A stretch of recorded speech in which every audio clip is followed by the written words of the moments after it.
You're listening to the Huddle Up Podcast with Chad Jensen and Zack Kelberman. Join Broncos Country's deep divers at milehighhuddle.com and sound off. And now it's time to drop some knowledge. Okay, we are live, but we got to let the stream breathe here just for a few seconds as we make sure all 5 of our streaming channels are online here with us. And we're good. Welcome in, everybody, to the Huddle Up Podcast, presented, as always, by Mile High Huddle, powered by Overtime Media. I'm your host, Chad Jensen, and with me, as always, my partner in crime, you know, you love. He's my fellow football priest as well. And, Zach, we've been exercising a lot of demons the last day or so, but he is Zack Kelberman. Zach, we are one day removed from the Broncos' bitter loss at home to the Chiefs. How are you feeling today, especially with the news that the newly paid nose tackle, Mike Purcell, is done for the year with a Liz Frank foot injury? First of all, we've been exercising demons for 2 years, Chad, going way back. It's been a long time. Mike Purcell's injury, it sucks. It's, you know, so many injuries happen, you get desensitized to it when it comes to the Broncos. It's like, okay, what else you got? Mike Purcell, good player, earned his contract, good run stuffer. He's hurt now, out for the year. You know, lost Von Miller, lost Cortland Sutton. When you lose those players, losing Mike Purcell is not as hurtful. But it's time for McTelvin Najim to put his big boy pants on, for sure. It's time for him to step up now. He was a draft pick. He is a rookie. He has to contribute. I also wouldn't be surprised to see Sylvester Williams come back and play nose tackle a little bit. Maybe Darius Kilgo, but this is where they have a young player who has to step up in Najim. This is his time right now. Good opportunity. Yeah, and I mean, I don't know that he's developed his NFL body enough quite yet to be that pivot guy at nose tackle, but you know, in sub packages, absolutely. And I'm with you as I wrote about this news today, Zach, passing it on to the great readers of milehighhuddle.com. I said, look, you cut Sylvester Williams. We knew that was a short-term rental, right? There's always a chance he could stay long, but we all knew that the plan with Sylvester Williams was for it to be a short-term rental. And as I wrote today, I thought, you know, you got to get him back. This is a guy that, yeah, he's long in the tooth. His best days are clearly and obviously behind him. But he started at defensive tackle for the Denver Broncos on 2 different Super Bowl teams not that long ago. It might feel like ancient history at this point, especially, you know, with it being 5 seasons of water passing underneath that bridge. But, Zach, we also got some bad news in that the Broncos, who made the odd decision to waive cornerback Devontae Bosby in the wake of A.J. Bouye coming back from injured reserve, which was great news. It was great to get Bouye back, and I think he played well overall against the Chiefs. But they waived Bosby over the weekend to kind of make room, and the excuses and the buzz that I was picking up coming out of Dove Valley was that it was a roster math decision, Zach, based on special teams. Because you think to yourself, all right, this was your number 3 corner for the last 2 weeks. You just waived him. Why didn't you waive Devontae Harris?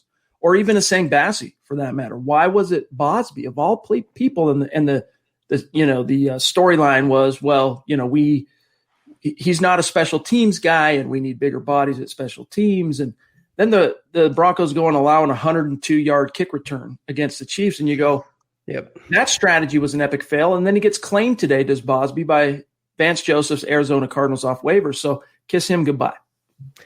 We didn't touch on him being waived, and I'm sorry for that because I don't know what's going on or what went on behind the scenes.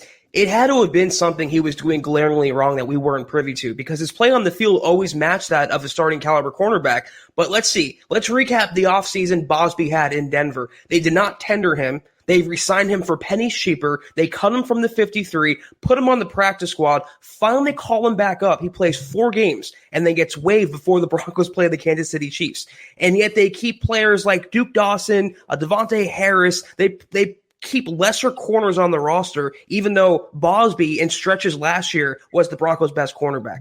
Someone on the staff or in the front office has a bone to pick with Devontae Bosby. And you know what? I give Vance credit for this. He picked up a starting cornerback, I feel, for nothing. He's on the practice squad in Arizona right now. He'll be on the active roster. This is a roster move that the Broncos will regret in the future, even if incremental.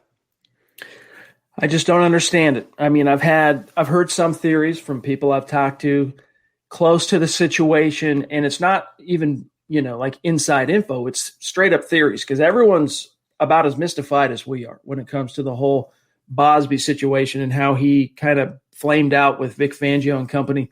But basically what it comes down to is that, a little too timid as a tackler, lost some of his physical, not that he was ever the most physical corner, because he obviously wasn't, well before he had that neck injury in week 5 last season that caused him to lose all feeling from below the neck for half an hour. Very scary injury, cervical spine injury that cost him the season, but that kind of scared him, and he hasn't been as physical and not as, I don't know what's a good word to physical, committed, not quite as willing to mix it up, but then tape and watch him in his games that he was able to appear in this year for the Broncos. I didn't really pick up on that in terms of on the field. Now, as you say, behind closed doors and in practice in the meeting rooms, we don't know exactly how, that played out, but very disappointing because I really felt like Bosby was a guy who could offer something to this team. Devontae Harris ain't it. Duke Dawson, I mean, he's like, you're scraping the bottom of the barrel for a backup corner, backup safety. You lost a guy that actually has some talent here. It just doesn't make sense to me that you wouldn't keep him on the roster when look at Devontae Bosby's last play in Denver, Chad. It was breaking up the 4th down Cam Newton pass against the Patriots. He's involved in the game. He's involved making plays. It's a lot like DeMarcus Walker. Every time he's on the field, he seems to be around the football. Yet, for whatever reason, I don't know if it's Donatel, Fangio, Elway, someone in the Broncos hierarchy just has a you-know-what for these kind of players, a raging you-know-what for some players, and Bosby was one of them.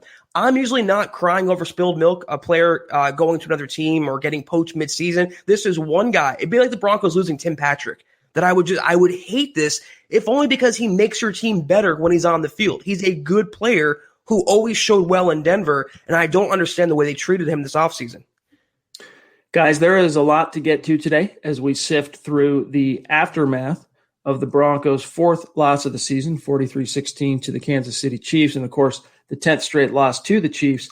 We're going to get to all that. We're going to get to your questions. We see quite a few super chats stacked up, and we'll get to what's on your mind here in just a few minutes. First, though, gang, we do have to take care of a few matters of business. This live stream podcast is brought to you by sportsbetting.com. Right now, gambling is legal in Colorado, and here's what makes sportsbetting.com a no-brainer for sports fans. Again, you get sharp odds, low juice. They have in-house bookmakers, which means they're not a third-party provider of odds. Reduced juice, best prices, hassle-free bonuses. You get 24/7 live customer support, and it's always a real person in the United States. Another added bonus is on social media, on Twitter, very responsive, always tweeting out interesting little nuggets and information that can help you as a bettor. But here's the kicker as it relates to sportsbetting.com. Right now, you can get a 100% risk-free week of sports betting up to $1,000. And it's not just one bet, it's all of your bets. You play for a week, and if your losses exceed your winnings, sportsbetting.com is going to cover you up to $1,000. And it's something that you can roll over one time. So head on over to sportsbetting.com/milehighhuddle. That is sportsbetting.com/milehighhuddle and capitalize on a risk-free week of sports betting up to $1,000. As you can see here in the share screen, it is a phenomenal opportunity. For those of you, Zach, not everybody likes to play fantasy football. Not everybody likes to participate in betting. But as we march forward in what is now, the modern age, it's very much a part of the sports landscape. I mean, even the Denver Broncos have an official betting partner and sponsor, if you will. So sportsbetting.com, head on over there, sportsbetting.com/milehighhuddle, and capitalize on that opportunity. All right, couple other really quick matters of business, gang, then we'll dive right back in. Make sure, as this podcast and as Mile High Huddle continues to grow, we want to make sure you know how to connect with us on social media. And the best way to do that is on Twitter, @HuddleUpPod. Also, @MileHighHuddle. If you follow those two accounts on Twitter, you're not going to miss anything as it relates to the podcast, programming, giveaways, announcements, or breaking Broncos news and analysis. And as you can see in the window here in the box, my partner, Zack Kelberman, @KelbermanNFL on Twitter, myself, @Chad and Jensen. Also, head on over to huddleuppod.com. It's a gentle reminder. And get your swag on if you're in a position to. Patronize the merch store, get a hat, get a T-shirt, get a hoodie as it's starting to cool off, and we got the snow and the colder temperatures. Face mask, great for this time of year as well, and keeps you safe. Another way to support what we're doing here at Mile High Huddle. And if you're not in a position to do that, it's all good. All of you, whether you're with us live or listening after the fact, as an on-demand pod, can do these three things. You hear us talk about it every single episode, but subscribe, especially crucial on YouTube and Facebook. Like, especially crucial on Facebook and YouTube. And if you think Zach and I are doing a good job, share this video, share this podcast, share it out there. Help us continue to grow and reach new like-minded Broncos fans just like you. And then last thing, as our Facebook audience just continues to skyrocket and grow, we want to make sure people understand how they can support us on Facebook. If you go to the page, facebook.com/Mile High Huddle, first and foremost, make sure you're following that page. But second, if you would like to become a supporter, there's a big blue button. You click that. You're in like Flynn. You're in the fold, and we have some great content coming down the pike specifically for our Facebook supporters. So shout out to you out there on Facebook, all of our community, but especially our supporters on Facebook. We love you. This is the Overtime Podcast Network. Listen up, Broncos country. Coors Hard Seltzer is not your average seltzer.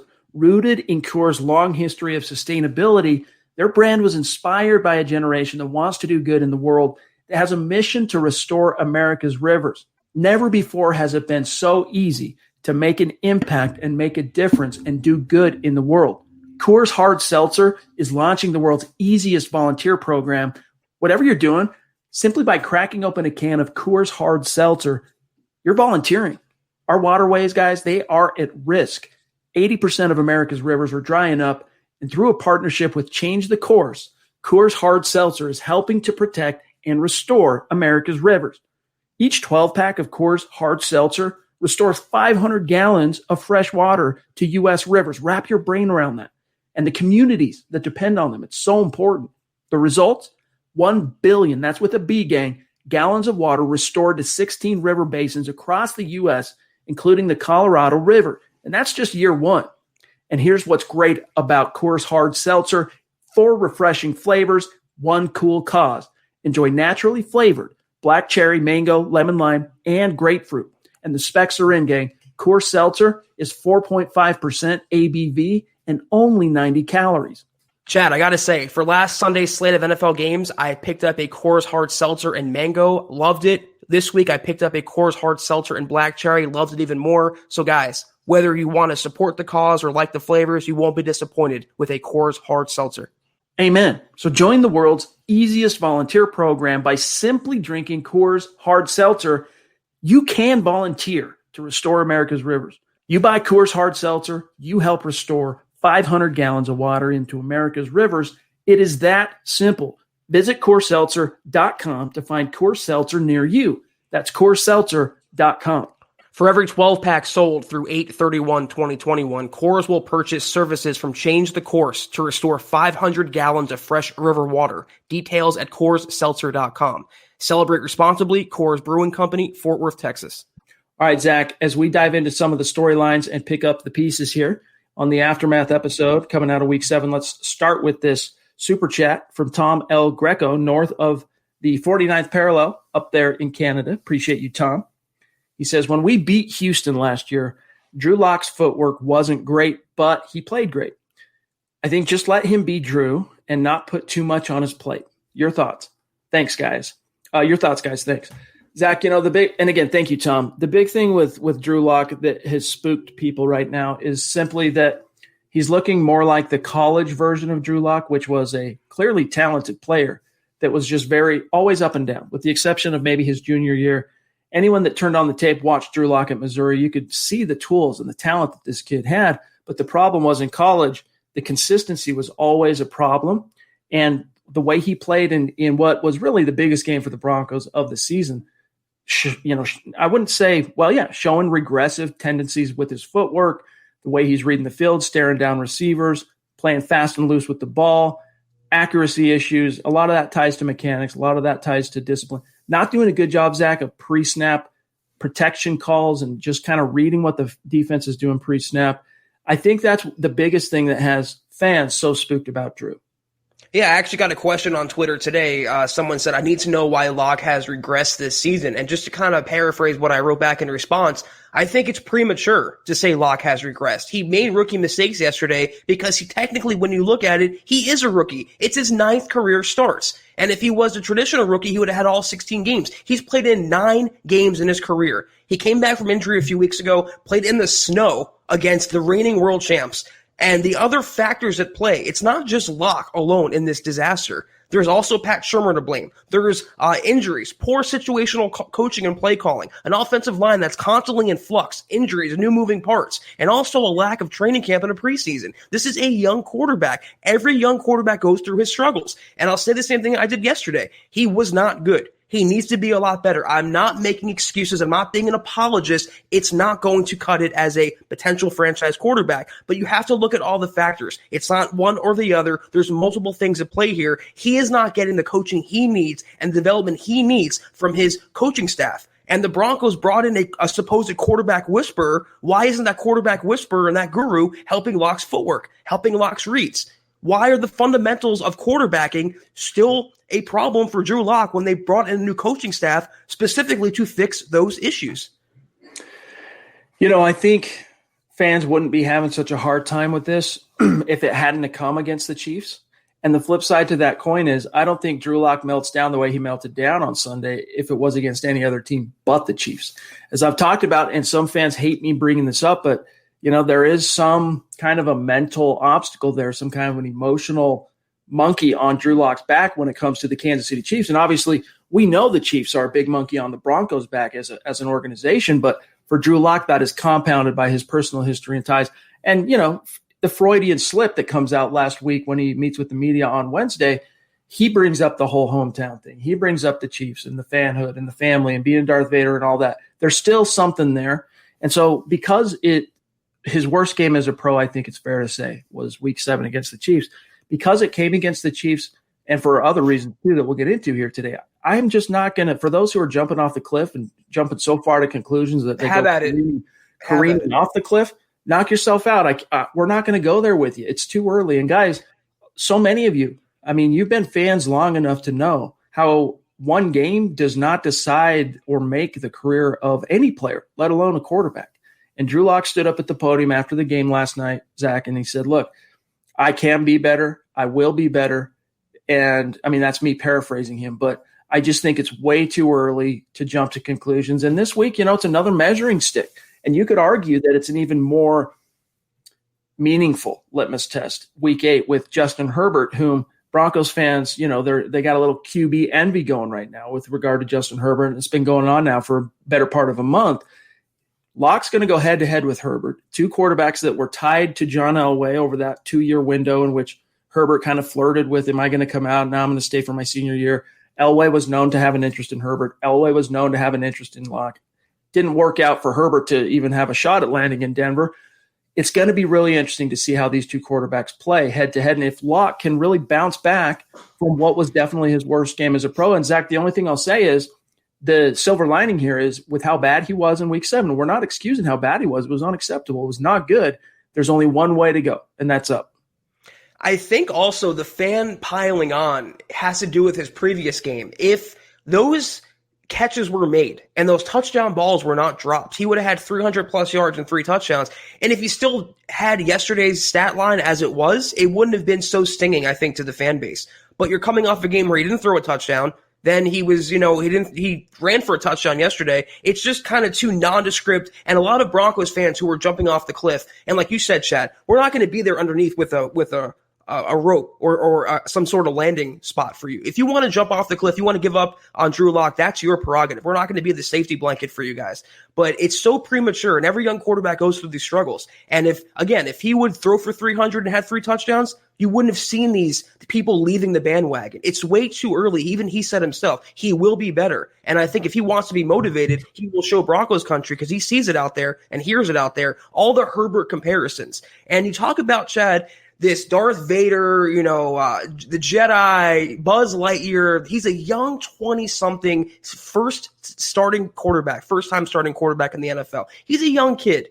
I mean, let's let him have some fun out there, too. That's his personality. What's the first thing he did, Chad, when he scored yesterday? He did a little dance, and he kind of volleyed the ball with his teammates. He's having fun out there, and it comes with the territory. He will have better experiences by going through the experiences he went through yesterday. It will make him a better quarterback. And speaking personally, he's a lot like me in the sense, last thing I'll say, I don't learn by someone telling me what to do. I'm a hands-on learner. I'm assuming he is the exact same way. He can have Pat Shurmur tell him what to do. He can have Jeff Driscoll tell him what to do, Blake Bortles. But unless he's going out there, unless he's throwing the passes, unless he's throwing the interceptions, unless he's the one getting sacked, he will never benefit that way. So it's maddening. It's frustrating. But these are the lumps he has to take for him to blossom into a better quarterback.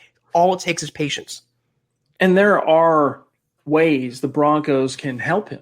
That and different strategic tactics that the coaches can take in order to help him kind of climb out of that Week 7 hole. And we're going to get to that. We're going to talk about what Vic Fangio had to say about the passing game and kind of where the Broncos go from here with Drew Lock and Pat Shurmur. First, though, I want to grab this question that came in from Derek Britt.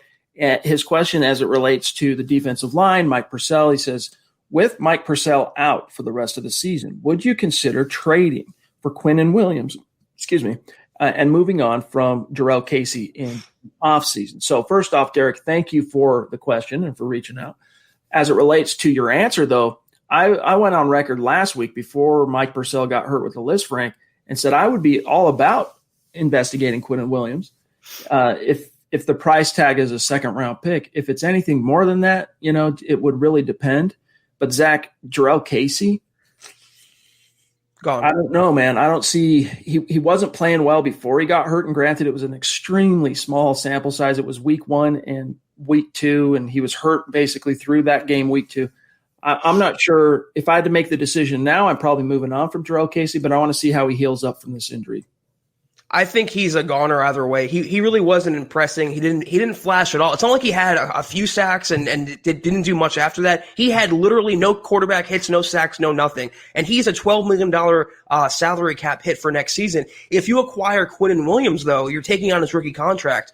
I don't have over the cap on in front of me right now, but it would be almost comparable to Jarrell Casey's contract. It's one or the other. You need a nose tackle right now with Purcell going down, not a defensive end. You have Draymond Jones, you have Shelby Harris. You're good there. Deshaun Williams. You need a pure nose tackle. They want to trade for one. That's their prerogative. I want to see McTelvin Najim. I want to see the younger guys who they have in-house already get some reps. And that was one of, as we talk about winners and losers from the Week 7 game, and we'll get more into that as time allows on today's episode. But Draymond Jones, DeMarcus Walker didn't quite make it into my winners column for Week 7 coming out of that game, but Draymond Jones absolutely did. And DeMarcus Walker had himself a few plays as well, and I really liked his effort. From a pass rush perspective, those guys are going to help you push the pocket. You saw it against Patrick Mahomes yesterday, but from an anchoring the defensive line, being that pivot in the middle, I'm not sure there's anyone currently on the Broncos roster that can just step in and replace what Purcell has been doing for this team. Najim might be their best option to do that, but he's still so young. We'll see, though. At this stage, as Zach said, the Broncos don't really have a whole lot of other options besides going with the dudes on the roster, the horses they have now. This is the Overtime Podcast Network. Christian jumping in, one of our Super Chat superstars. Really appreciate you, my friend. He says, do you think this season is just about developing Drew Lock and our young team rather than competing for championships right now? Zach, to answer Christian here, as you guys know, it's always we've said it's always been about developing Drew Lock 2020, but as a glass half full, as an optimist, as a silver lining guy, I always maintained.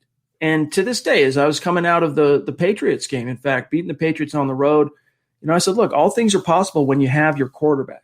And during the offseason, I said, look, there's going to be some ups and downs with Drew Lock. There's going to be that learning curve. He's still figuring out the NFL. But I think this team, Zach, is talented enough to be able to win more than they lose while Drew Lock is figuring it out. And then the injury bug struck and really just took the wind out of this team. And all that being said, though, Zach, I still don't think just because they lost to the Chiefs at home in devastating fashion, and this was something Drew Lock talked about at the podium after the game, that you just turn in your chips and say, all right, we're out of here and step up and away from the table. you keep going. And I think with 10 games left to go, think about this. Wrap your brain around this, Zach, and then I'm serving this over to you.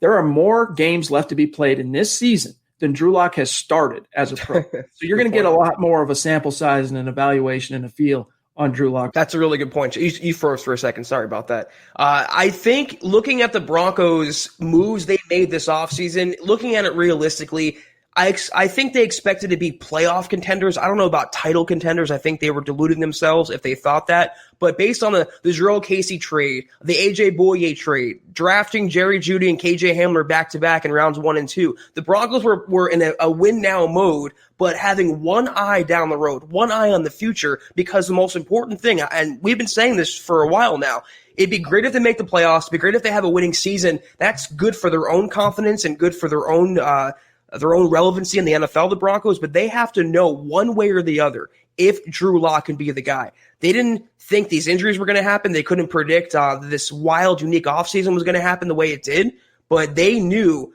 they had a young quarterback who they want to give a shot to. No veterans, no Band-Aids, no understood guys like Joe Flacco, a young quarterback who they drafted who can be the next guy for 10 years, 12 years down the road. I think regardless, one way or the other, they wanted to know if Lock can be the guy. And I still think that's the question. Playoffs or not, by January 1st, they have to know yes or no. Can we go into 2021 with Lock under center, or do we have to start planning for the alternative?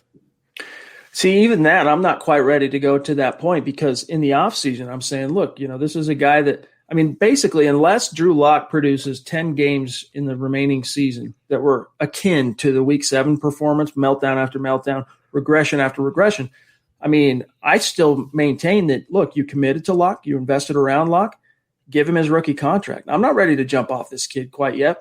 And there's still so much row left to hoe that it's a moot point. The Broncos are tied to this guy. And as we said in yesterday's gut reaction, there is no Patrick Mahomes unicorn quarterback coming in to save the day. The Broncos have to ride this out. They got to roll with the punches. And this is where your veteran, savvy coaches on that side, Pat Shurmur and Mike Shula, have to sing for their supper and earn the money they're making. This is where they need to be the difference between Drew Lock, staving off any potential further regression from Drew Lock and turning this into a pattern and, moving him forward. Pip sticking their foot in the ground, so to speak, and going the opposite direction. Real quick, let's grab Based Gase jumping in with the super chat. Thank you, my friend. That's a couple days in a row, a few days in a row, in fact. Thank you, my friend. Really becoming a superstar. He says 17 targets to tight ends. Van Nett had as many catches as Jerry Jeudy. Our first 2 picks combined for 6 targets, more home runs. Feed Jeudy.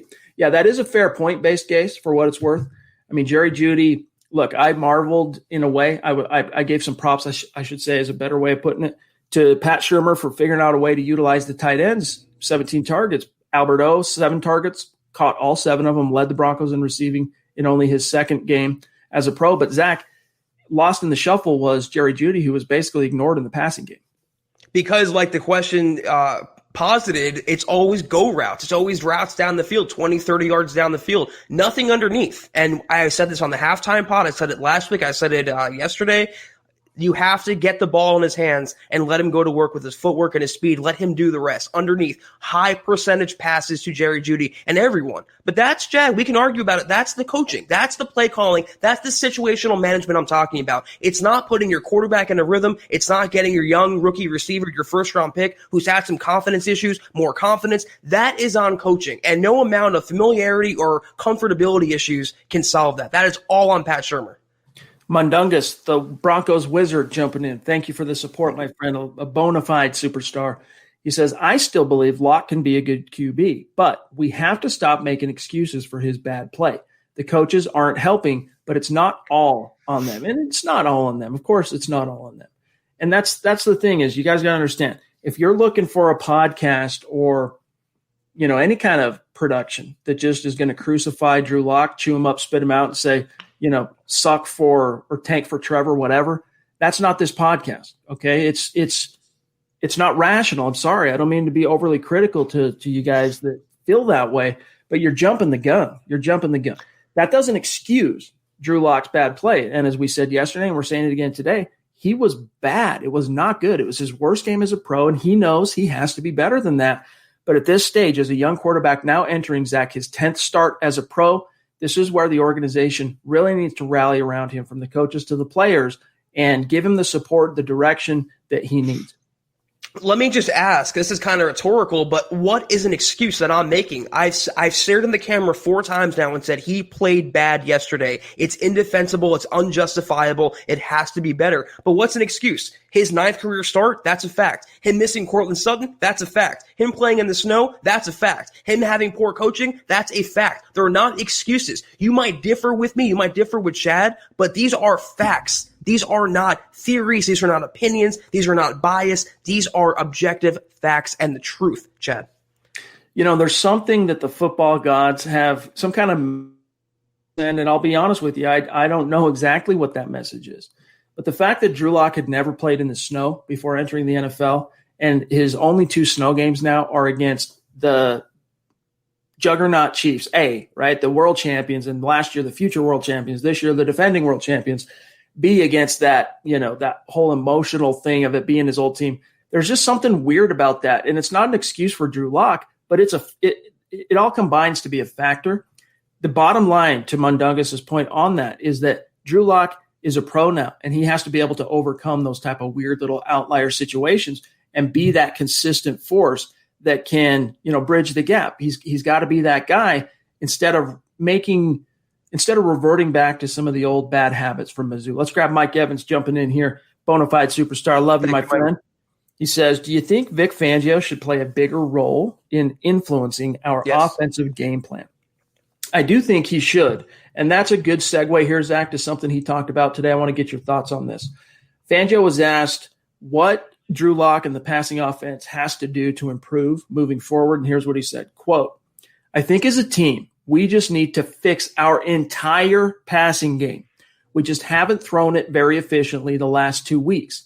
That's an 11-man operation. That's us as coaches. We're all in it together, and we have to go work on that. It has to improve, no doubt about it.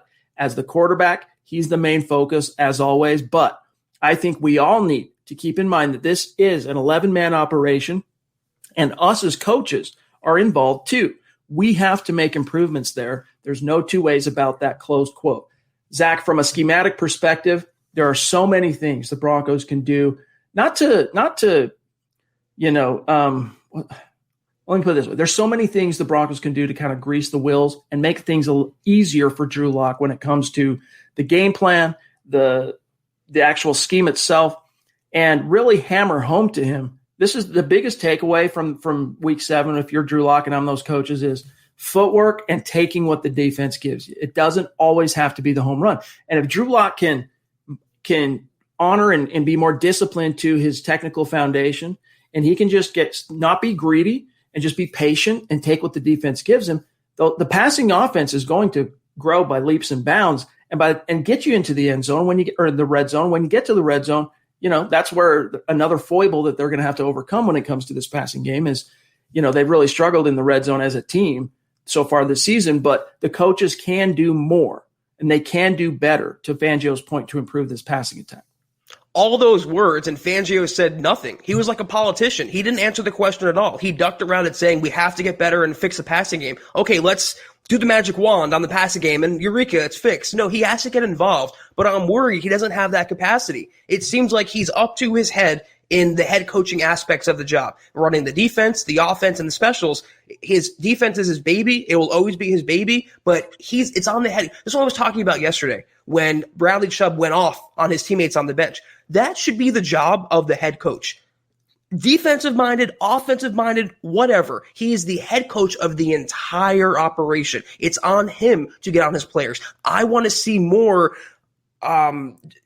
production. I want to see more interaction is the word I'm looking for between Fangio, offense, defense, specials, and he doesn't do that. He stands there with the visor on. He needs a defroster in the snow. He's just very stationary, Chad. He's very, very sedimentary. I want him to move around, get in people's faces, hold people accountable. He would garner the respect of his players if he went off on them versus him standing there and being passive. So I agree he needs to be more involved, but whether he has that capacity to, I'm not sure.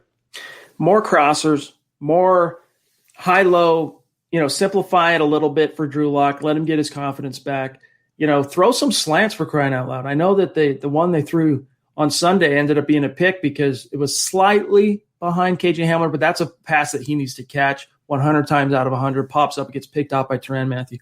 Figure out how to get Jerry Jeudy more involved in the game. And just look at that 1 3rd down Jeudy picked up on Sunday in which the ball was thrown to the left sideline, short of the sticks. He makes a move on his guy, moves the chains, right? You need to start just having more of a focus. Yesterday, and I think there are a lot of compounding factors that add up to explain it, but it was just too slapdash. It was too off the cuff. It was too just reckless, I think, both from the coaching offensively, the passing attack in general, and from the quarterback play. And if they can hone that and focus it, I think the elements played a role as well. And I don't want to make it feel like it's an excuse, but it all factors in. It's all part of the picture, but it still boils down to the bottom line. Drew Lock and his coaches need to do a better job. This is the Overtime Podcast Network. Kenneth Booker has a question here for Zach. Thanks for the super, my friend. As it relates to the Cowboys, who are suddenly just their quarterbacks are dropping like flies, he says, Zach, will the Cowboys make a call to Miami for Ryan Fitzpatrick? I can talk about this subject for hours. I'll keep it fairly brief. I don't see it happening. Andy Dalton now is in concussion protocol. They only have left is a 7th-round rookie quarterback who's not much upside. I just don't see Jerry doing that, and it doesn't matter. It's funny because, Chad, when I'm covering the Cowboys, it reminds me of the Broncos. A lot of Cowboys fans want a new quarterback. They're missing 4 starting offensive linemen. Again, it won't matter who they put back there if you can't protect the guy. So I think Jerry Jones would much sooner call for an offensive lineman or 3 or a defender or maybe 6 of them. The defense and the offensive line are in bad shape. I think Dalton comes back soon. I don't see Fitzpatrick even leaving Miami. I don't even see that happening. Casey Nickel jumping in with the super chat. Appreciate that generosity and support, my friend. And make sure you connect with us on Twitter so we can shout you out after the show. He says, in the event finishes 4-12 or 5-11, do you guys think Fangio stays if Eric Bieniemy is available? Does Denver make a push for him? Zach, I still maintain that this is a team that's pretty well tied into a 2-year plan, the Elway Fangio ticket, as it were. Yep. And I don't think, barring just week after week of those kind of losses you saw on Sunday, I don't think Fangio's going anywhere, even if you finish 5-12 or 4-12 or 5-11. Yeah, the only way I could see it being a possibility is if they finish 2-14, 3-13, and they get blown out of every game and the locker room turns on Vic Fangio. That's the only way. Other than that, I got this question on Twitter last night, including Bieniemy being asked about him. I don't see Fangio getting fired. He'll have all of 2020. Next year's a different story, but he'll go into the season next year as the Broncos coach. And Chad, Bieniemy is a good offensive mind, but 2 points. You have to wonder how much of that is Andy Reid, and also will the Broncos really want to gamble on another first-time rookie head coach? I know it'll be an offensive mind. I just think they'll go for a guy with more experience. Who that will be at the time, I do not know. It's not going to happen next coaching cycle, though. Fangio's here to stay for at least one more season. Agreed. Stu Meat jumping in. Appreciate the super chat and support, Stu. He says, play calling is mind-blowing at times. We were running the ball well, then decided to do a flea flicker. Keep up the great work, MHH. Aloha. Appreciate that. Yeah, I mean, the flea flicker was a complete head-scratcher. And, that's the type of play that you run when everything's going your way, And I can understand the devil's advocate argument that, hey, man, we were being productive on the ground. We were setting them up. That was a good opportunity. But that's the type of play you install when you're up, 30, or that you run when you're up, 31-14 against the Houston Texans in week 14 last year, and you're playing with house money. Broncos were not playing with house money. It was a Murphy's Law type of day. And by that point in the game, that was evident. We knew that was the case. And unfortunately, that was just part and parcel of, again, you don't take the onus off of Drew Lock for his share of the blame, but that was part and parcel of, and a good example of how the play calling of Pat Shurmur is just unacceptable. If you're Vic Fangio, I mean, Vic Fangio's a lot more aggressive as a defensive-minded than as is traditional and conventional in terms of he likes being aggressive in certain situations. He likes pushing the ball down the field. But there has to be balance. There has to be reason. There has to be some kind of check and balance to just all-out helter-skelter. Yesterday just felt like, Zach, a game plan completely out of control. It was like he just pressed a random button on Madden and picked a random play. And, you talk about Scangarello last year. Part of the reason he was fired is he got way too cute at times. And I'll be the first one to admit it. The tight end, the jet sweeps and the tight end tosses. But let me ask you a question. If that was too cute, what do you call a 4th-and-1 tight end shovel? What do you call a flea flicker in the snow? What do you call throwing a deep ball after his quarterback throws an interception? Is that not getting too cute? So again, maybe you guys will disagree with me. I don't see, Chad. I know you do for sure. I just don't see now, this many games in, especially after yesterday, what Shurmur brings to the table, either in play calling or quarterback development, that Scangarello did not accomplish last year in a very limited sample size with Drew Lock. As you guys know, and then we'll grab Jess here. As you guys know, I was a lot more favorable of the decision, not so much to fire Scangarello, but to hire Pat Shurmur. That Pat Shurmur was the reason, basically, they ended up making the decision to fire Scangarello. And I was like, look at his coaching resume. He's a former AP Assistant Coach of the Year, 2-time head coach.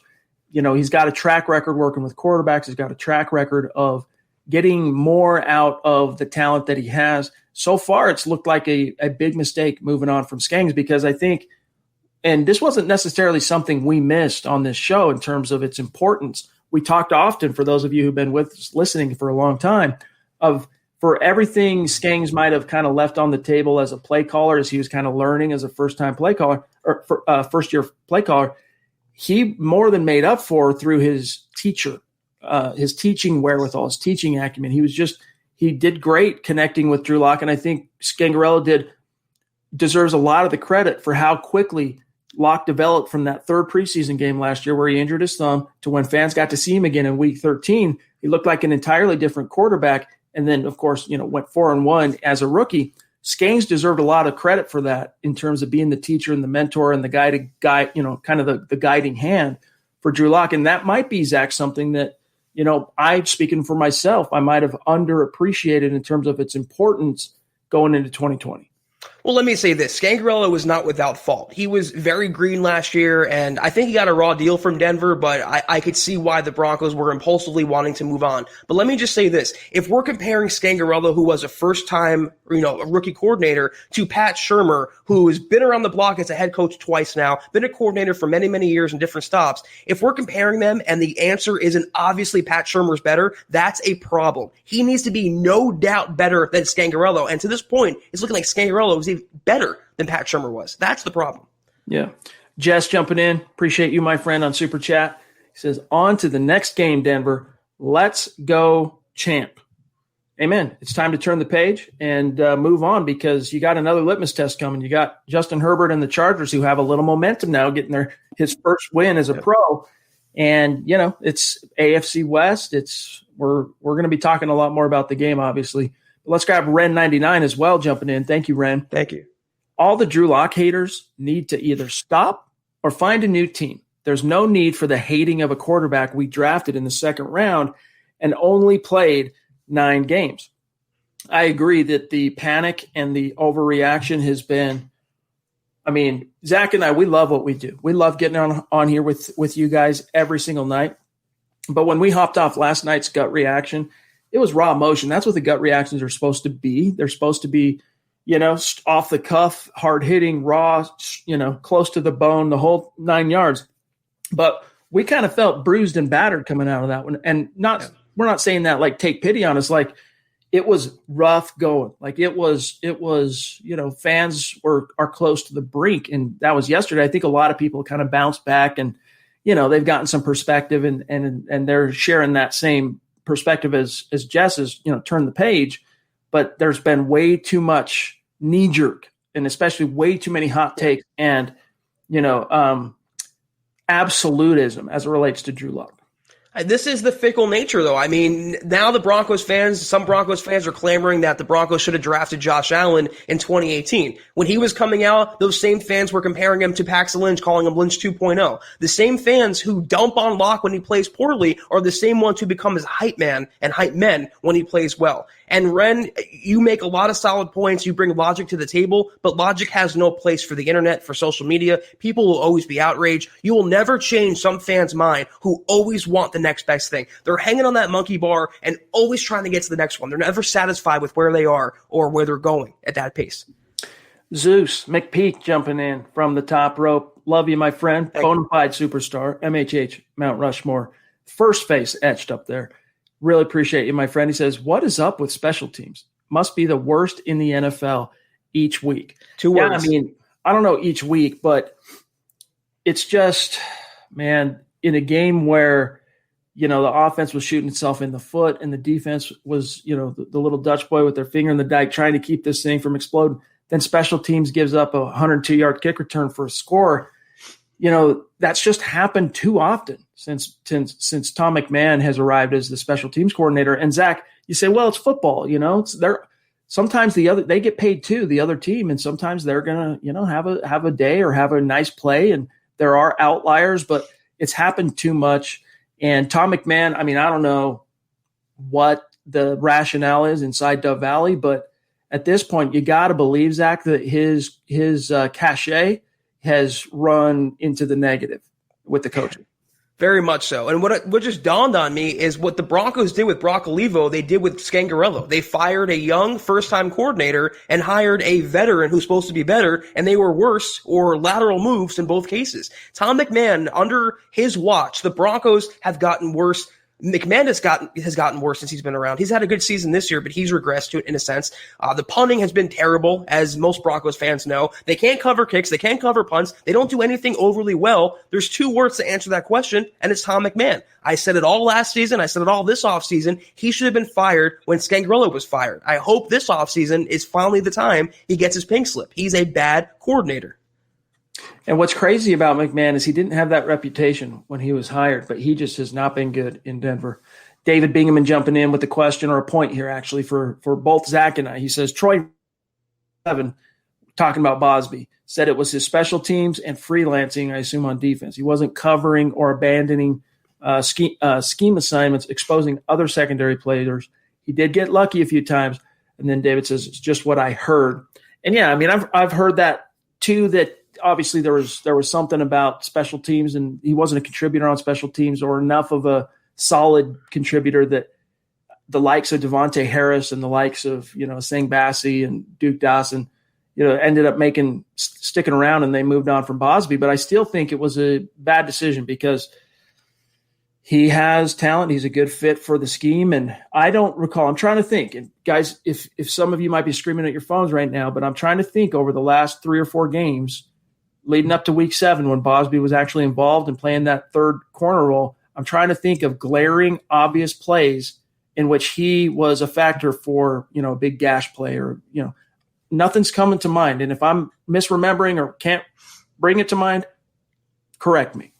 Yeah, the last image I have of Bosby is him being around that 4th down breakup to win the game against the Patriots. And special teams, the onus there, it's such an overused, tired coaching excuse for cutting a player. Would you ever see Aqib Talib or Chris Harris Jr. on special teams? If you have a starting caliber cornerback, you play that cornerback. And you keep players like Duke Dawson, Devontae Harris, worst corners, Bassey even, over a guy who looked great last year, who looked good this season, and you cut him before the Kansas City Chiefs game. So I don't like the way they handled Devontae Bosby. I don't like those excuses. He can't play specials. I never saw him freelance. I've heard the tackling. He wasn't the biggest fan of it, but he made plays on the football. He made plays in coverage. That was his number one job responsibility. Why they parted with that, I will never understand nor justify. Cody Potter jumping in, one of our Super Chat superstars. Thank you, my friend. He says, terrible game yesterday. Our defense looked good. The season isn't over yet. A lot of football left. We have a stretch of easier opponents. #BelieveIn3. Yeah, I mean, the next few games, it kind of lightens up a little bit on the Denver Broncos. And, but the bottom line is it's the NFL, man. And there's a reason the cliche any given Sunday exists. And, the Broncos just have to figure it out. They gotta get on the same page offensively. I do read more into what Fangio was saying in that comment about it takes all 11 and it takes the coaches, because he limited how we need to improve the passing game and how bad the passing game has been. He limited that to the last 2 games. And what are the last 2 games? That's when Drew Lock came back. So he's definitely trying to send a message, not only to Drew Lock, but to the coaches that, look, these last 2 weeks, we got our quarterback back and it hasn't been good enough. We all need to do a better job. And I don't know, going back to the question about, how, I think it was from Mike, how Vic Fangio can be more involved in the offensive game planning. It's not his forte. And I think that was one of the factors that led to the firing of Gangs and the draw to Shermer, was that Fangio wants to be able to just be a head coach and focus on the defense and basically have like a sub head coach, like a 1B coach in the offense, so that he can just focus on what's on his plate over here. But Zach, to your point, he's going to have to step in.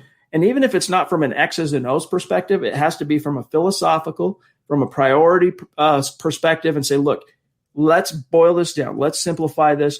Let's make this easier on Drew Lock. Let's make this easier on our skill guys. It doesn't have to be rocket science, guys. It really doesn't. Let's make this easier. We're making it too hard on ourselves and on Drew.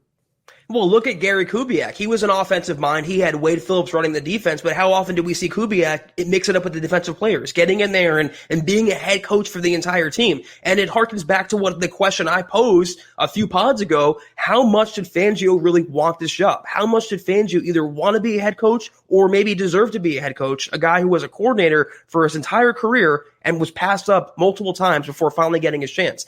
To answer the question more directly, though, there's a lot of hope left. And you mentioned it perfectly, Chad. There's more games left in this season than Drew Lock has played in his career. That's a perfect way of putting it. And the defense played really well yesterday. It's not reflective of the score, but they held Mahomes to basically nothing except for one garbage time touchdown. They forced a bunch of field goals, were great on third down, great on the red zone. The defense played amazing ball yesterday. And I hate to play the if game. I don't really do that. But if the offense didn't shoot himself in the foot, didn't have the turnovers, they could be coached better, that game could have went a lot differently. And again, they were a few passes away from blowing out the Patriots, a few drop touchdown passes. This is a much better team than a lot of fans or media give them credit for. Not excusing them, not saying they're world beaters, but they have a lot more talent, I think, than the record indicates, and a lot more to look forward to. It's the little things that separate talented teams like the Broncos, who should be competitive, even against a team like the Chiefs, from getting blown out and being competitive. It's those little things, and it leads to the pick six, Daniel Sorensen jumping the route and Drew Lock throwing early and throwing off his back foot as he's kind of fading, anticipating the pressure. You should have anticipated, in fact, pre-snap that pressure and known probably better where to go with the ball and not put it out in a position where you're getting picked off. It's the little things like that it separates the good teams that are talented but can't find a way to, play above 500 from the teams that go on and produce. And that really does come down to coaching. And that kind of let's grab Mark Langley here, and then I got one from Facebook I want to grab. Appreciate you, Mark. Thank you, Mark. Love you, buddy. Superstar. He says, "What's up, my guys? Bradley Chubb and Shelby Harris told Locke and the offensive line to pick your SHI, up. Hashtag take it like a man, Drew. Hashtag huddle up pod. Hashtag football priest. Hashtag MHH." Yeah, to that point, and Drew talked about it after the game yesterday too. For what it's worth, he took it like a man. He said, "Yeah, I would like to. I like that they felt they were fiery on the sideline, and we can take it. As a quarterback, it's not really my thing to go around being that way per se. But if the leaders, some of the veterans on the team, they're fired up, I can take it. We can take it. Maybe it needed to be said." A couple of things here. We talked about it on yesterday's pod. The reason this happened, they blew up and the steam kind of came off and out of the lid, is because the defense this season, last season, 2017, 2018, 2016, 2015, they are tired of carrying the offense. They are tired of pulling their weight, the weight of the entire team, and the offense just messing everything up, turning the ball over and putting the defense in bad spots. My second point here, what they said on the sideline was true and appropriate, but that's a message that should have came from the coaching staff, either Shermer or Vic Fangio. You don't want the inmates running the asylum, so to speak. You don't want the players speaking out and them being the leaders, and it's not a very constructive way. Cursing at them, saying, pick your game up. That should come from the coach. I want Fangio to get in there, take Locke by his helmet and be, listen, play better. You're going to be sat down, help this team win, or else. That's what I want to see from Fangio. Zachary Mullins on Facebook. Appreciate the comment and your being on the stream, my friend, but you're dead wrong here. 9 starts, 99 starts, it don't matter, dude. Look at the way the NFL works now. If you ain't good now, you ain't good, period. He, speaking of Locke, of course, is terrible. He was terrible yesterday. Yeah, he was. He was bad yesterday. And Zachary, on one hand, I'll meet you part of the way there in that in the modern game, one thing that has changed over the last few decades in the league is, and we talked about this yesterday too, is that, quarterbacks don't have as much time to kind of marinate and develop. There's a lot more pressure on them to produce early on. And NFL teams, there's a reason for that. NFL teams, they're a lot more willing nowadays to go right back to the drawing board, go right back to the well, as it were, if they're not getting the results that they want to see. If they make a decision early on, they can turn that page quick. You saw it with the Cardinals going from Josh Rosen straight to Kyler Murray. And Kyler Murray, we heard this from fans a few times, with all these young quarterbacks tearing it up in the league and Drew Lock, Kyler Murray is one of those young quarterbacks who has gone, I wouldn't say straight out of the box, so to speak, to being a stud, because, the Cardinals weren't great last year, but he got all that experience. He kind of marinated and started 16 games, and you're seeing it pay dividends now. Drew Lock, you don't know what kind of player he's going to be with a full season's worth of games under his belt as a starter. I mean, look at Josh Allen as an example. 8-9 games into, as a first-round pick, 8-9 games into his career with the Bills, Zach, nothing to write home about. And a lot of people were like already yawning and moving on to, it's just the next busted Bills quarterback. And now they stayed committed to him. They stayed patient. The Bills were one of those pop teams last year that kind of went from worst to first. And they're a factor again in 2020. You got to give the kid time on task. And this type of irrationality, I'm sorry, Zach, but you're just off base, dude. This kind of completely irrational impatience. It's one thing to be impatient coming out of 5 years of losing Broncos football, but to be completely irrational and saying that because of one bad game against the Chiefs, that there's no way he's going to be good, he's terrible, turn the page. It's not constructive, it's not helpful, and it's simply not correct. That's right.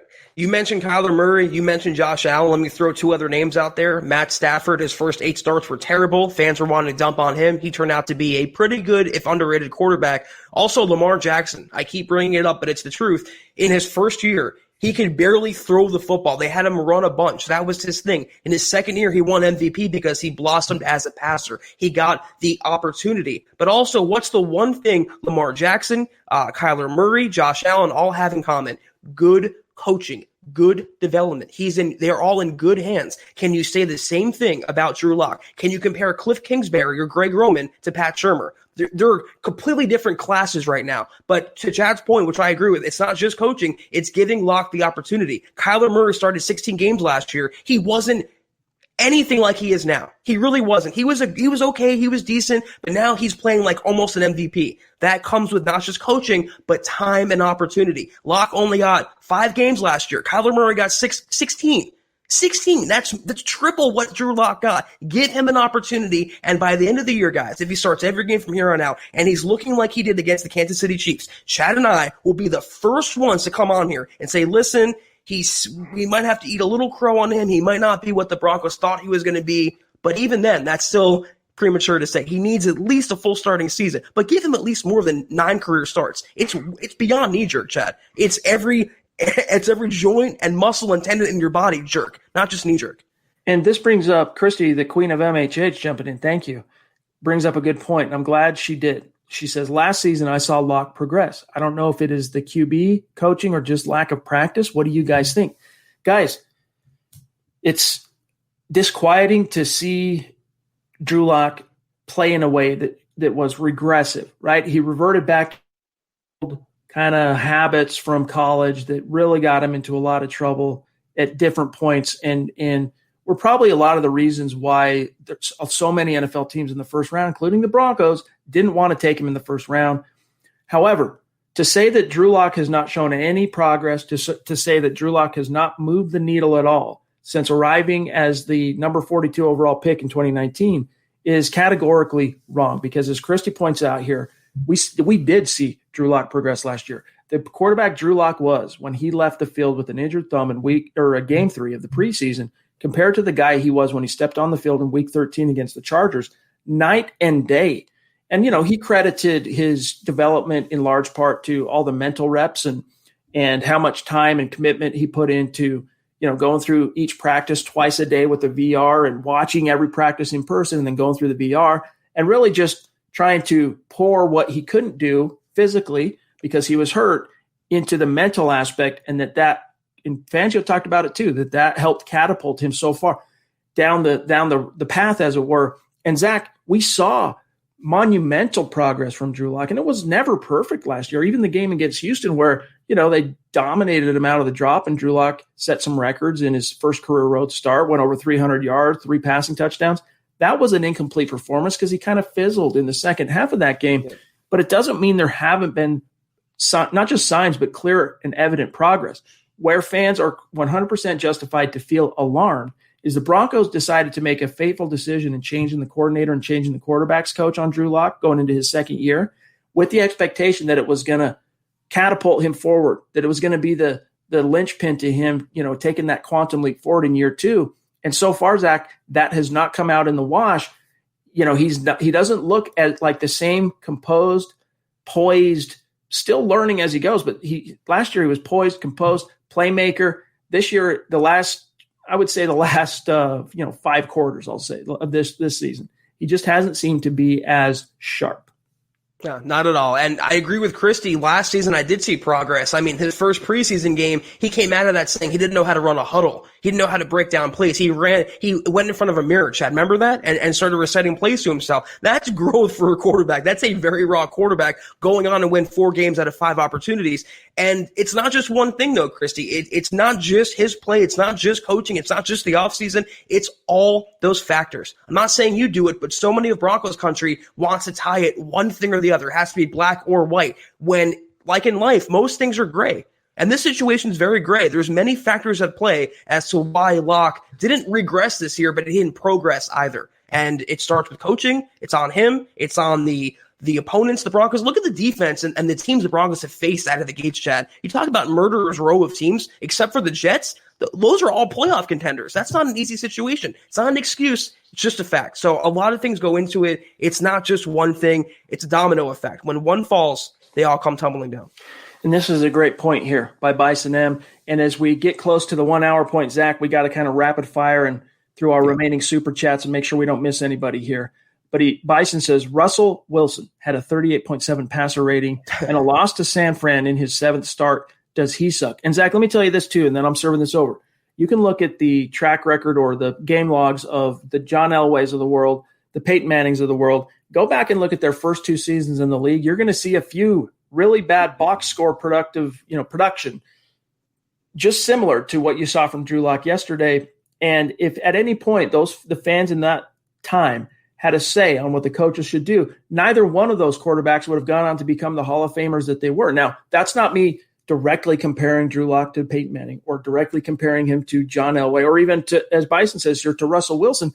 It's just a fact that it's way too early, gang, to jump to conclusions. You got to pump the brakes a little bit, take some deep breaths. It's going to be okay. And, contrarily, how many quarterbacks started off their careers after 8-10 starts really good and went on to bust after that? You talk about Trevor Siemian in 2016. They started off 2-0. Was he a future Hall of Famer? You can't judge a quarterback by a handful of starts. You have to give them at least one full season. And again, guys, he's going into only his 10th career start. That's spread across 2 years, but it's still less than a full 16-game schedule. Just at least give him the rest of the year and then form your opinion. Save your pearl clutching for December. John, do you have Naj Altaf? If not, I can grab him up. He's got one here. Naj, Holden, and Flippant, and Chase, if you have those ones that were directly after Bison. If not, I can throw him in here. There he is. Appreciate you, Naj, and your generosity and support. It means a lot to us, my friend. He says, brothers, this was a tough one. Still feeling it. 5 years of offensive ineptitude and really no improvement yet. Silver lining, Garrett Bowles, from most ridiculed by Broncos fans to the best at his position, per PFF. Excellent point. We've kind of flogged the Drew Lock thing here. Let's talk about Garrett Bowles, who, again, had himself a day, emerged from week 7 as the hands-down highest graded. You guys know how Zach and I feel about PFF grades, but still, you don't need to go off of PFF grades to know he's been playing good. He's been a really good left tackle. Eric Trickle a couple of weeks ago called him near elite. I'm saying he's playing at an elite level right now, and the indications are that it's not going anywhere anytime soon. And Zach, the one thing I'll say though is it concerns me a little is obviously there was some kind of a mandate from NFL front office to the coaches, to the officials that said, hey, let's be really, really conservative with our holding flags. There was no OTAs. It was no preseason. And I wonder how much of that has factored into, kind of Bowles avoiding the guillotine, as it were, when it comes to, the penalties. That's a really interesting point, but there's been no personal foul penalties, no hands to the face penalties, no false starts for that I can really call top of my head for the most part. I wanted to see Garrett Bowles be consistent before I labeled him, new and improved and this elite left tackle. He's starting to be consistent and he's starting to kind of change my mind. I think the Broncos should start having conversations about maybe locking him down now as opposed to the future. But that's one guy, Chad. What is his motive this season? What drove him to turn his career around? Money. His contract. It got taken away from him. My worry is he gets a contract and checks out. He goes back to being the old Garrett Bowles. But considering his play this year, Denver, and this is coming from one of the bigger Garrett Bowles critics on this planet, they have to start thinking about locking him down sooner than later. Holden Adams, appreciate that super chat, my friend. He says, just showing some love. Means Thank a you, lot. Holden. Thank you, Holden. And you're a longtime listener. We love you. Superstar. And speaking of superstars and longtime listeners as well, Flippant Booch, appreciate you, my friend. Agreed. He says, too. I miss Scangarello. Might be premature. Yeah. I mean, we wonder, the teacher effect, the developer effect that the Broncos are missing out on in Skangs. But, with Shermer and Shula's wherewithal and coaching pedigree, that should not even be in question right now. That's what's so frustrating. Yeah, and the thing with him, like I mentioned, he did get too cute last year, but I appreciated the creativity. And that's the one thing about Pat Shurmur, that one of the bigger gripes is his predictability. It's the same script, series in and series out. And it says a lot when his best call of the season came yesterday on a designed quarterback run with Drew Lock. I want to see more of that, less of the Broncos playing in a phone booth. More of the creativity, more of the outside-the-box thinking. That's what Scangarello brought to the table last year, on top of being a teacher who the younger Locke could relate to. You wonder, Pat Shurmur is how old? In his 50s, I'm assuming? Mm-hmm. How much can he really connect with a young, hotshot, 20-something-year-old? T.C. McCartney and Scangarello were much younger. Just a better connection, I feel like, on a personal level. Chase Wellner jumping in. Thank you, my friend. Bonafide superstar. He says the defense doesn't get enough credit. Chiefs were 0 for 8 on third down. That was a magnificent achievement. Moral victories. We've had too many of those the last 5 years, but that was an achievement. How long has it been since someone did that to them? If only we had an average offense. Well said, my friend. And the defense does deserve a lot of credit for how hard they played yesterday. Jeff C. jumping in. Appreciate you, my dog. He says Mike Shanahan should take over football ops. Well, we all know that ain't happening, right? Not so long as Joe Ellis is anywhere near the purse strings and the decision as it relates to the Denver Broncos. But, we're always going to wonder what could have been with regard to the Broncos and the Shanahans. Do they, instead of hiring Vance Joseph, maybe they should have hired Kyle. We've already been down that road. And then when Elway had the gut instinct to fire Vance Joseph at the end of 2017 and go with Shanahan. But yeah, we just know that's never going to happen, my friend. And real quick, John, before you throw the next one on, I want to grab this from Richie Rich. He says, when I look at our offense, I'm not seeing motion. I'd like to know why.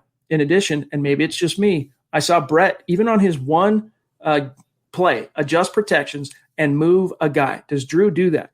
And the reason I want to bring that up, great question, Rich, and great observations. We're not seeing that enough from Drew. Drew comes out of the huddle, gets the play call, and not only are you not seeing him read the defense or show that he's reading the defense pre-snap, making the right protection call, seeing where the pressure is coming from, recognizing pre-snap where it's coming from. But whatever the route concept is on the given play, he's not going through the progression, and he seems to be entering every single snap with his mind made up pre-snap where he's going with the ball.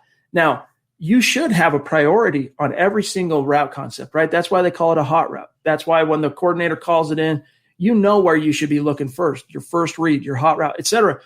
But Drew Lock it's almost like he's just trying to force it. And this goes back to, yes, coaching, but from Drew, things that Drew can control, even if he is coached by pure incompetence the rest of this season, the things Drew can control is on a given play, Zach, take what the defense gives you.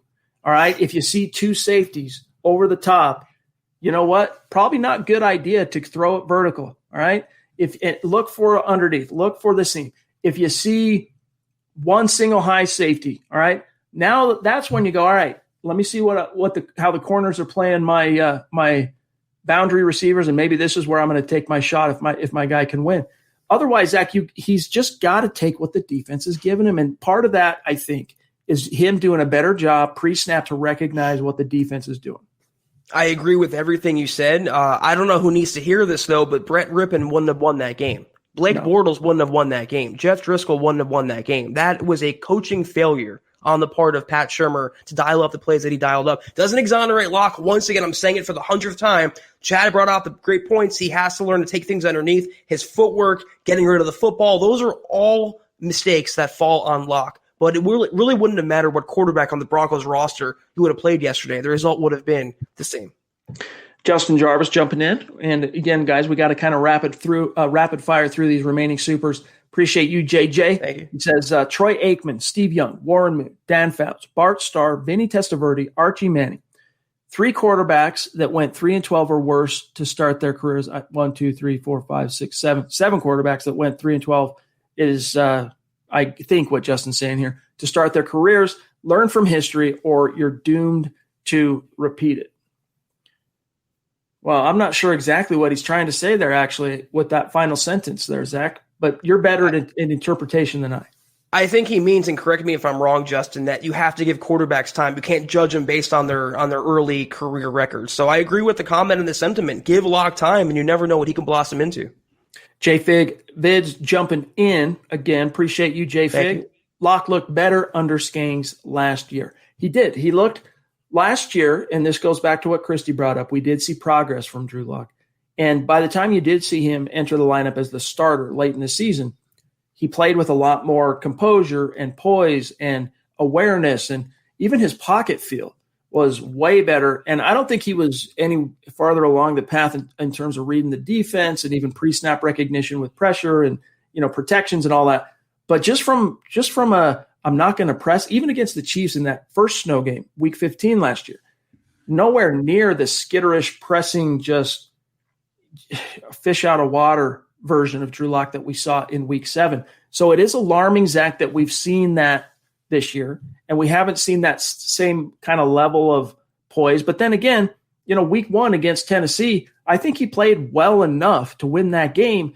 If his receivers don't let him down in the 4-minute drill, if his defense can get a stop on the final possession, Drew Lock played well in week 1. Then he gets hurt. You're always going to wonder, regardless of how this season shakes out. I know we're getting long, and I'm going on a tangent here, but we're always going to wonder how this season would have shaken out if he doesn't get hurt in week 2, how much that affects his momentum, how much we know, obviously, that it impacted the coaches because they've had to go from whatever they had drawn up with the truncated offseason with Drew, they had to go completely off script with, first Jeff Driscoll and then Brett Rippon, and now they're back with Drew, and obviously they don't know which way's up. This was the harsh reminder. This was the reality check, if you will, that they have got to simplify things. Drew Lock, it was great to see him going vertical and throwing dimes in that Patriots game, Zach.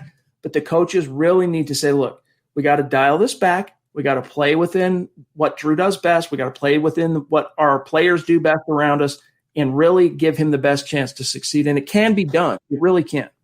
The same thing happened last year with Rich, though. I mean, he went through 3 quarterbacks, or at least 2 others, before stumbling on Drew Lock, and the same thing is happening with Shurmur. He Lock, then Driscoll, then Rippon, then back to Lock. Why is he getting an excuse, whereas Scangarello never got that same courtesy? So, again, I'll say, if we're comparing those 2 coordinators and there's not an instant, your thought and answer isn't instantly Pat Shurmur, that's an indictment on him. He should be no doubt about it better than a first-year coordinator.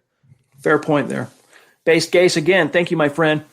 Under Fangio, the Broncos have probably fielded the worst offensive teams I have ever seen. Elway gave Fangio his wishes with bringing in Shurmur, and it's backfired. They're also wasting our rookie wide receivers. I mean, it was pretty bad with Flacco. I'll grant you that. Base Gase.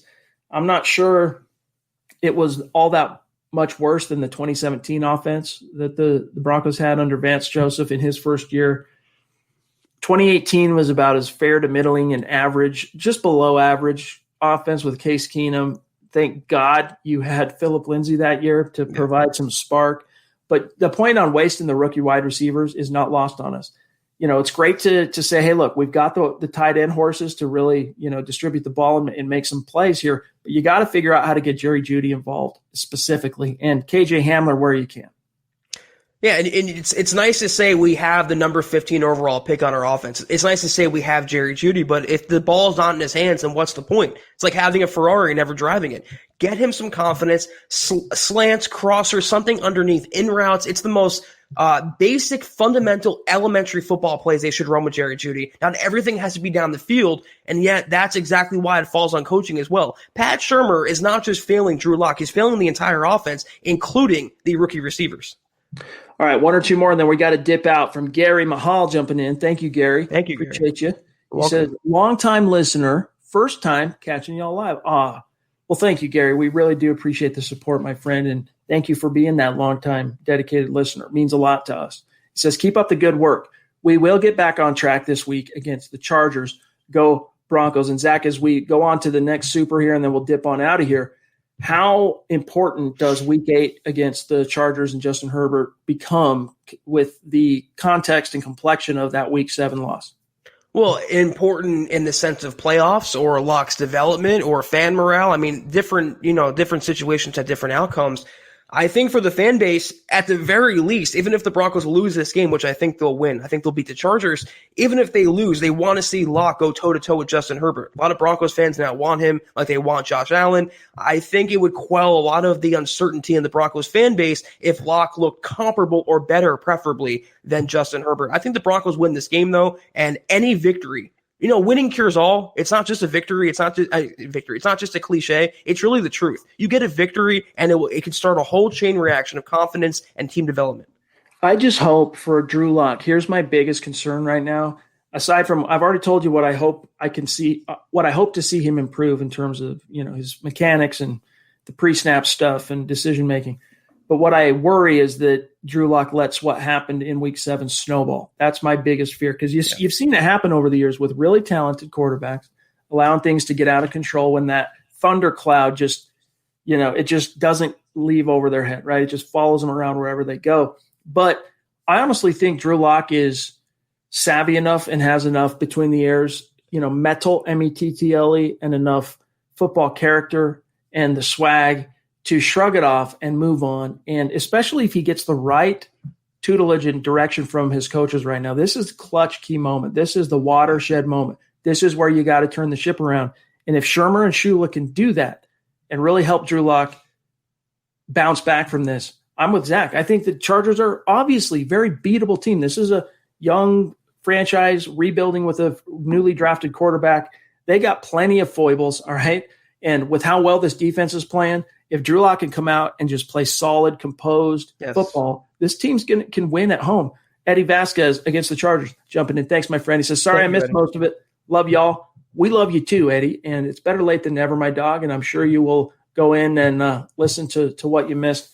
Muhammad jumping in, one of our longtime listeners and superstars. Love you, buddy. Thank you, Muhammad. I am late to the party. # rockstars. All right, guys. If we did not get to your question or get to your point, we love you, and I wish we had more time. I wish we had all the time in the world to just sit here and take every single point, every single question. But it's just not the way it shakes out. But we are grateful to each and every one of you for spending some time with us here tonight. Cody Potter jumping in. Appreciate you one last time. We are on to the LA Chargers. Yep. All we can say after yesterday. That's it. Turn the page. Don't make more out of it than it is. But at the same time, it's a wake-up call for Shurmur. It's a wake-up call for Locke. It's a wake-up call for Shula. Turn the ship around. There's still so much time to do that. And, this is a good get-right opportunity for Locke and the entire team, Zach. This is not some, juggernaut coming in. This is a team still trying to figure out and hone its own identity, just like the Broncos. I said yesterday, take tonight, feel bad for yourselves, be mad, feel sad, but get over it starting Monday. Turn your attention to the Chargers. A lot of football left. And to your previous point, if last week against Kansas City was the Broncos litmus test, this week is Drew Lock's litmus test. And I will always be in his corner. I will always encourage him because I know he will not cower. He will not fail. He will not crumble. He is mentally strong, Chad. And we saw it last year after the Kansas City game in the snow. What did he do the next week? Came out and beat a division rival to end the season. I expect the same performance and outcome this week. And not only that, real quick, sorry, I know we're late, but the first game coming out of Kansas City was actually that Detroit game, if you guys can think back. And it didn't look good to start, right? Locke and the offense were kind of off, and I think there was a turnover early.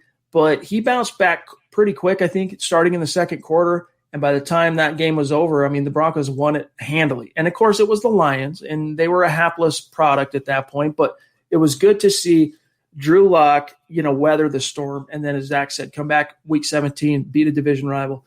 So, guys, keep your chin up, all right? If we can impart any message here as we bounce on out for this evening, keep your chin up.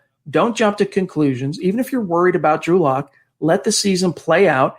Enjoy Broncos football while it's still here, and just consider the alternative. Brett Rippon, Jeff Driscoll, Blake Bortles, is that what I want to see right now? No, it's not. It's Drew Lock, and it was a bad game.